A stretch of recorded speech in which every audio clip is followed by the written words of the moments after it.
Satana Deberry, running for district attorney in Durham. All right, so you're doing this. Tell me. Yeah, I got my shirt. I didn't even Did you notice? We got our t-shirts out. Oh, yeah. I like that. You have the whole the scene. skyline. Yes. Exactly. Come volunteer, get a t-shirt. I like that. That's how you get a t-shirt. That's how you get a t-shirt. So that's always how you get a t-shirt, isn't it? It is. You got to pay for it either with your time or your money. There you go. Thank Time, you. treasure, or talent. Okay, so what made you decide to run for DA? What made me decide to run for DA? Well, I think I practiced criminal law for about 7 or 8 years. Okay. And I was a criminal defense attorney, and I ended up leaving that because I felt like I was getting to my clients too late. Right? By the time they became my clients, the system had gotten to them. And so I moved over time into doing policy and advocacy work. And it's like I've come full circle, right? I see that the policy and advocacy, policy that we do sets people up. And so they can either go, right. So exactly depending upon the policy, they can either take the right path or they can take this other path. And this other path, the criminal justice system is like a maze, and it only has one way out. And that way out is mass incarceration of Black and brown people, right? And so I started to talk with some people in the community and just hear kind of their frustration in trying to really have impact on the criminal justice system. And as a policy advocate, I know that feeling well, right? That you spend a lot of time talking to stakeholders, trying to get them to change their mind. And so it occurred to me that I could be the person that they were talking to. So you said full circle, but you could have done that at any point in time. Why now? Oh, why now? Honestly, because I am the Black mother of Black children. And I'm tired of having that talk with my kids, right? I've got you have a child who's driving age, right? Oh, yeah. I've got a child who is right now can get her license and be free on the road, and that scares me.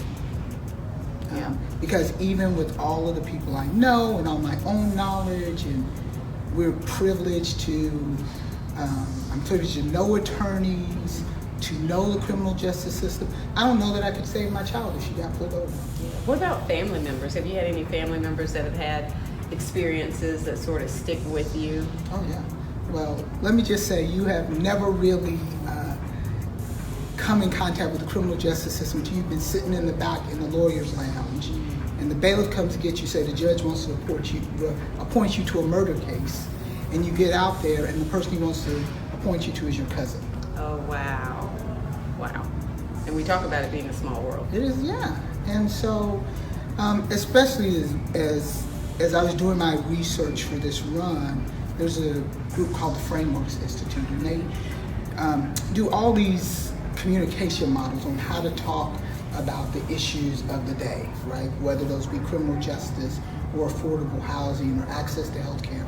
And one of the things that they talk about is that Black and brown people have almost an expert level of understanding of how the criminal justice system works. Not because we do a lot of research, but because no matter how much education we have, no matter how well we do in the world, we are within 1 or 2 degrees of people who are involved in the criminal justice system. So that's a thing. Yeah, it is. So for people who don't know you and they hear about this experience, they hear about the policy piece, and they say, okay, well, she sounds like a good candidate, but why you over the other 2 candidates? Like, what distinguishes you from them? Because we've got another Black male, so he could sort of say some of the same thing. Some of the same things. I'm sure he's had some experiences that he can point to, and serving as district attorney, he has that, I guess, the experience from a different viewpoint just about every day. So what sets you apart? Well, I think first is that I've had a wide range of experiences. I haven't just been in the courtroom. I've been on the policy side. I understand how these systems really interact with each other to really keep people in jail, right? And to keep us in jeopardy all of the time. I would say why me over the current district attorney is that we have the same criminal justice outcomes in Durham that we had 50 years ago. So we haven't had any real change. So let me interrupt you then, because Durham likes to call itself progressive. It likes to call itself inclusive, and yet when you look at the data, okay, it is exactly what you just said. We're so progressive that we haven't progressed. Absolutely. So what's going wrong? There is a and be honest. Let me tell you. Be honest. Sometimes we, and I hear you, because to some extent you have to process that and say, yeah, here's what I think is going on. But I think a lot of times we aren't open and honest as a community. Sure. We say we want certain outcomes, but we're unwilling to have the conversations about it, and we're hard pressed to take the action that needs to be taken. So why haven't we truly progressed if we call ourselves progressive? Yeah, I think first of all, what you say is we have to acknowledge that we have a problem. And so what we want to say is, hey, we've elected a black person more than once as district attorney. Mm-hmm. So we must be progressive. But what I will tell you is that a career prosecutor does what a career prosecutor does, which is they learn to convict people. They don't learn to look at the system as a whole. They're not really there about keeping the community safe and really going after the violent criminals who make us unsafe. They're about more convictions. And, as our grandmas would say, you can't dismantle the master's house with the master's tools. So new tools. New tools. You have to have people who see the system differently. And I certainly see the system differently. I did not grow up, so to speak, in the prosecutor's office. Okay. And I wasn't taught to look at people who come into the courtroom a certain way. Right. And so that's what happens here in Durham. Yeah. So how do we start to make those changes? So say you get elected and you get in. What are we going to see that's different? I think the first thing we're going to see is that we're going to divert people from the jail. So the Durham County is about 38% black. Okay, 38% black. 80% of the people in the jail are black. Wow. Okay. And most of those people, more than half of those people, are there on bails of $5,000 or less. Wow. So these are people who have not been convicted of anything. Mm-hmm. And they just can't get out. They just can't get out. And not only can they not get out, but they're being held for offenses that are considered such low-rung offenses that their bond is less than $5,000. Yeah. Right? So that's non-violent felonies and misdemeanors. Mm-hmm. And so the first thing that we would see if I'm elected is that we divert most of those cases, if not all of those, from arrest. Right. And so we're looking at non-violent offenders and saying this is what we're going to do in order to put them back on a different path. They don't have to be in jail. Right. I think you have to give people. Right. Yeah, you have to give people the chance to show up for jail before you punish them for not showing up for jail. I think that's kind of a basic tenet of our justice system. So that would be the first thing we can, especially for non-violent, for low-level misdemeanor drug offenses. Right. Those can be handled either through a citation system or through, if the police are arresting people, give people a court date right then. They don't have to be arrested and go to jail. Yeah, because the whole point is making sure they show up for court. The whole point is to make sure people show up for court. Okay. And we're prosecuting too many people for substance abuse and mental health issues. Yeah. Well, and then we get into talking about funding and really appropriating what we need to in terms of resources to be able to make sure that people can get the treatment that they need. And so that they're not in the jail system, but they're in the medical system, which is where they really need to be. Well, I've heard two different numbers, but either the county commission spends $110 a day on keeping people in jail or spends $126 a day. Okay, in either case. Either way, that is money that they can be using for other things. Yeah. That's money they can be using for diversion programs. If you want to keep it in criminal justice, you can be using that for diversion programs, for substance abuse programs, for mental health beds. If you want to be really creative, that's money that could go back into our schools. Yeah. Well, that's not even really creative. That's like what we ought to be That's doing, basic, right? right? Right? It's sort of like, yeah. But How you get hard is people who that? tell you, you know, that's in this budget line and that's in that budget line. And you can't switch budget lines. So, Yeah. even if we give you that argument, there are better places, even within the criminal justice system, to spend that $110 to $126 a day. Yeah. So what so I said what other change, you know, what change could we expect to see? But also, what do you think like the big issue is, you know? In criminal justice in Yeah, Durham? here. I mean, the real issue is racial bias, Okay. right? The real issue is that we are arresting young people of color because they are young people of color, period. And that goes back to That goes back to Jim Crow. yeah. Yeah. Right? And so that is, we are not doing anything different than we did when our parents were younger. So we say we are, you know, and I think people forget that. I don't know. I think part of it is people want to feel like they're not racist. They don't want anybody to call them racist. They don't want that label on them. They want to feel like they're treating everyone fairly.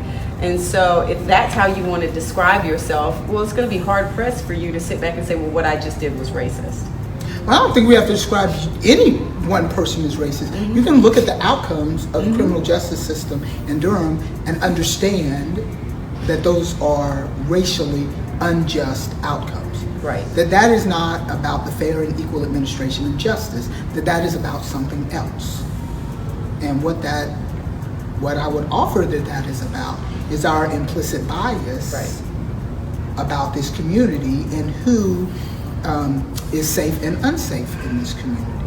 So in Durham County, it takes 3 to 4 years to bring a violent felony to trial. Wow. 3 to 4 years. 3 to 4 years. And what's that?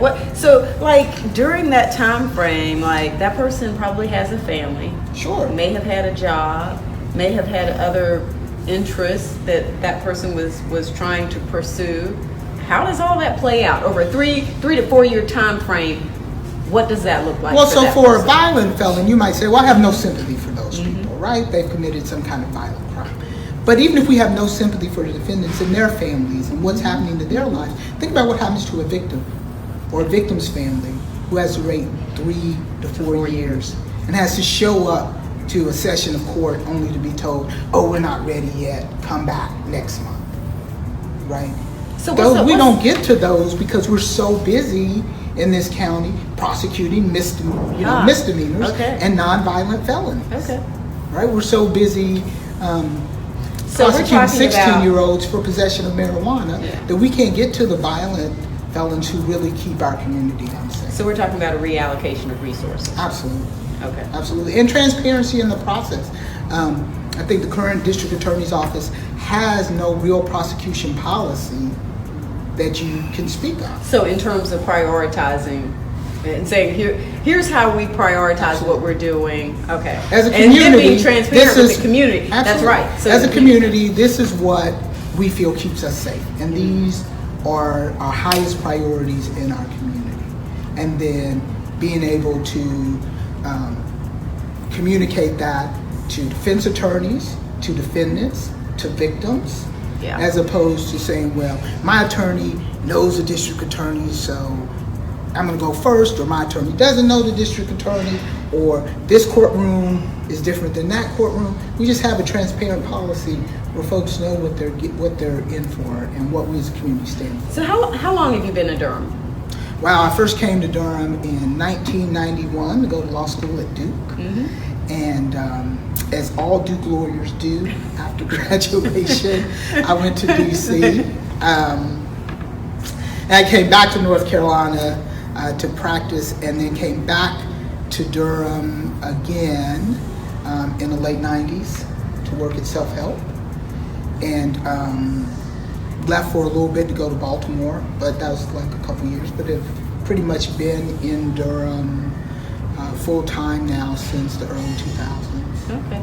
So yeah, and I ask you that because you made this statement about transparency in the process and how cases are prioritized and letting different people who are involved in different cases know about it. So you talked about, for instance, the victims and the community.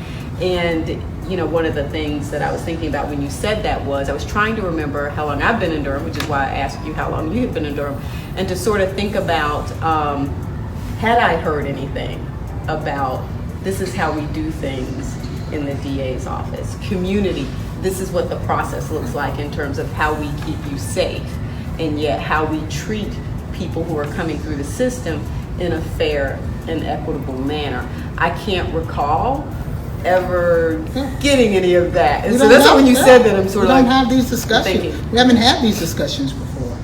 And I don't know that we can call ourselves a progressive community unless we're having these discussions about the least of us. Right. Right? And what is happening to the least of us, especially in our institutions. Right? Because those are where the power lie in the community. And those are the things that go on irrespective of who's living here. So you know, there are all of these challenges. Is there anything when you think about sort of what's going on in the world right now? You know, we've got this person in the White House. We've got a state legislature that, you know, is doing what they do. Yeah, I'm amazed sometimes at how hard they work to make sure that other people's rights are taken away from them. I'm like, wow, they're really good at it. And there we have Mr. Levon coming over and saying hi. Mr. Barnes is here. I'm going to get upstage in my own interview. No, you won't. Well, let me get it yeah, go in the middle. I don't know if you know if you're ready. She's crazy. I've been knowing her a long time. Well, then you already know. But look at you. I love it. That's how you know you're doing right. You got to be your own brand ambassador. There you go. You know? But no, I just wanted to say hello. And I got something before. I'm doing the shirt thing. Wait, you wait and see. Okay, go. I wish you the best of luck. I know you're going to be great. I know we're supposed to get up at some point in time, but I mean, I'll let my broker. I told her I needed to work out before I did this, so I have a sheen like you did for your. But that's what I did. That's the smart thing, because then she knows she can't just like kill you. And then you gotta promise. You gotta promise her some more of those crack cookies that she did. Oh yeah, I see those cookies. Yeah. Everybody's gonna know all about the cookies. They'll be down in loaf going, wait, I hear you have some sort of cookies. I just keep hearing about these cookies. I'm sugar free for right now. I gotta wear a suit. Awesome. I gotta wear a suit on the campaign trail. I got you. No cookies for me. I got you. I hear you. I hear you. So yeah, so that was Levon Barnes. So let's see. This is what happened when you work out at Millennium Sports Club. People just come walking through, and it's just like, hey, what's up? So yeah, that's the beauty of Durham. That is the beauty of Durham. Emerson gets on me all the time. We can't go anywhere without you talking to somebody. But yeah, so we've got some challenges both at the federal level and at the state level. So how do you think that plays out here in Durham? Wow. So overall in this country, we have an issue around criminal justice, right? There are, believe it or not, only 2,400 elected prosecutors in all of the United States. And so those 2,400 people hold an inordinate amount of power. Right. Even beyond kind of the bully pulpit of the presidency, and especially here in North Carolina, because prosecutors don't answer to the General Assembly. Right. They answer to the voters in their community. And so what I think that means for us here in Durham, that is, if we are really committed to progressive change, we have to be committed to it in the place that we suffer the most. And that is in how we prosecute people here. If we are doing the same thing that is happening in less progressive places, then we're not progressives, right? We're not moving this progressive city forward. And I think people are starting to realize that here. You know about the city council election. We had a really long and interesting and deep deep down into the weeds city council race, right? Yeah, we did. You had to answer a lot of questions on a lot of things, even things that were outside of your purview. Right. And so we have to ask those same questions about the district attorney, and we have to ask those same questions about the sheriff, because those are the Durham County District Attorney has 100% discretion in the charging and prosecution of cases in Durham County. 100% discretion. And so we want to make sure we get that right. And so we want to make sure we're getting that right. Because that not only has a system-wide effect, but that affects individual people's lives every day. The decisions that the district attorney makes around whether or not to prosecute a 16-year-old for misdemeanor possession of marijuana ring throughout that person's life. Right? That gets back to their school, and they're treated a certain way in school. When they apply to college, they're treated a certain way. They may give up on college, right? Because they've heard, I can't get into college if I have a record. Yeah. Or they can't get the money to go to college. Even licensing, licensing boards ask questions. Even licensing. Everybody does a background check now, Absolutely, for every job. Yeah. You would not be doing your job if you were a hiring manager and you didn't do a background check on Well, I read an article. Yeah, it's true. I read an article a couple weeks ago in the Herald Sun. We got all this development downtown in Durham. We've got more hotels than we've ever had, and they're struggling to find housekeeping help. Oh wow, I believe it. Right? I believe it. And one of the reasons they're struggling to find housekeeping help is you got to bond all those people. Right? So if you live in a community where you take the people, and those are not highly skilled jobs, but they require some level of skill. Right. That's right. But what they definitely are entry level positions. Right? They're the kind of jobs that in our economy you can still get with just a high school diploma or a couple years of community college, right? And some training. But if you have a criminal record, you can't get bonded.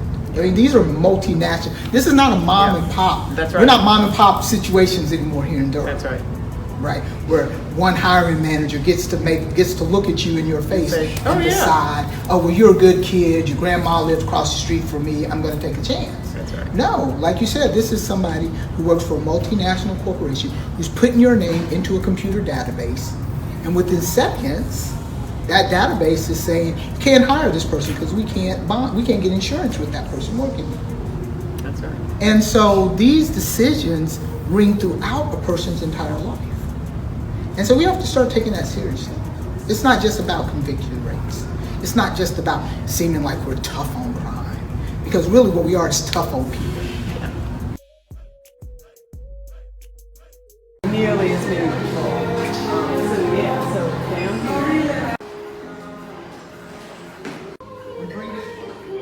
So you want to bring it as close to your body as possible. Okay. How far down am I going? Touch your...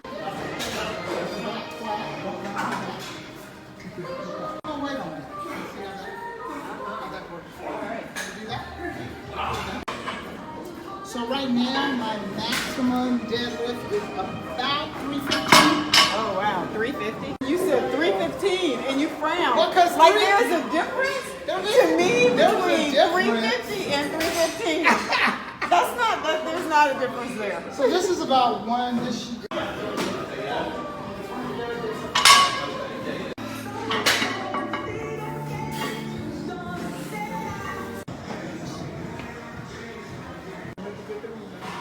Bend from your hip. It feels good? Yeah.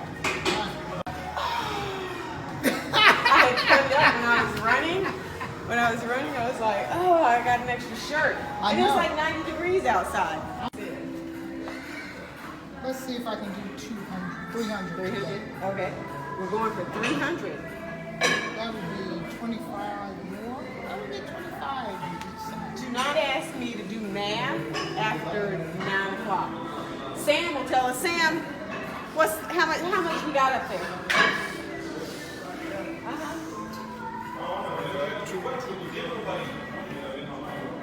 That's 225 plus 50 is what? 275. Oh, we're right. Okay, 275. So now we need another 25. So what y'all doing? I love that. He goes, who's doing that? So what? What you call I'm that? doing it. I'm You deadlifting. said, ah! What you call that? I call that deadlifting. So you deadlift? I do. You deadlift for a federation? I don't deadlift for a federation. So you just do it for I yourself? CrossFit. CrossFit. I was about to say Satan. She's running for I'm running for district district attorney. Okay. Okay. Durham? No, that's right. We already have one. I didn't know the election was coming. You're like, what's that got to do What's with that it? Yeah, I know. Back when I know something about deadlifting. Okay, You know something about deadlifting? I do a little bit of powerlifting. Oh, do you? I'm not surprised. I started in 08. 08. Right now, I only compete like once a year because my age is 64 years old. What? Yeah. You made that up? Did you make that up? 1953, December 5. You good at figures. I know I can tell you good at figures. Yeah, December Better 5th, words than 1953. So yeah, Okay. so Yeah, I do some powerlifting. I do some Olympic lifting. well, I also started too late. yeah, story of my life. I know. I know, right? If I had been doing it in my 20s, I might have been something. Right, yeah, that's what I say too. I started in my 50s. So I thoroughly enjoy competing. Thoroughly enjoy it. So where you from? I'm from Hamilton, North Carolina. Hammond. I heard of that. I went to North Carolina Central, so I know about all the little country towns. Yeah, you know. Country That's town. true. All of them. I'm And sure. everybody comes to Central from all the little country towns. And don't go back home. That's Once right. they No, graduate, no. after that, they stay here. here. So I'm an original Durhamite, born and raised. So I was talking to Fred Williams the other day at the courthouse, and he said, he said, I wish I had $1 for all of these people come to law school at Central. All they talk about is Durham ain't this and Durham ain't that. And then they And he said, say, I be daggone if all of them don't stay. can't get us to go back He said, home. they don't go nowhere. It's the bright light, stoplights and stuff. They'd be amazed. Stoplights. But he was like, even people who come from like New York and DC, if I was in New York, he's like, go back to New York then. Please. That's what I always say too. Come down here, stay 4 years, 5 if you have to, get your degree, take it home. Take it home. Born and raised right here in Durham. Durhamite. Born and raised. Been here.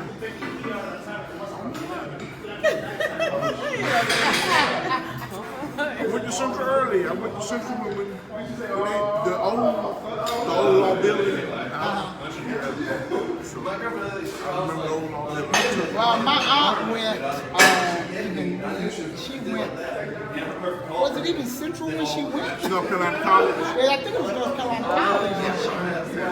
They changed Her it. degree says North Carolina. Yeah, they changed it. So I was a freshman in 1977.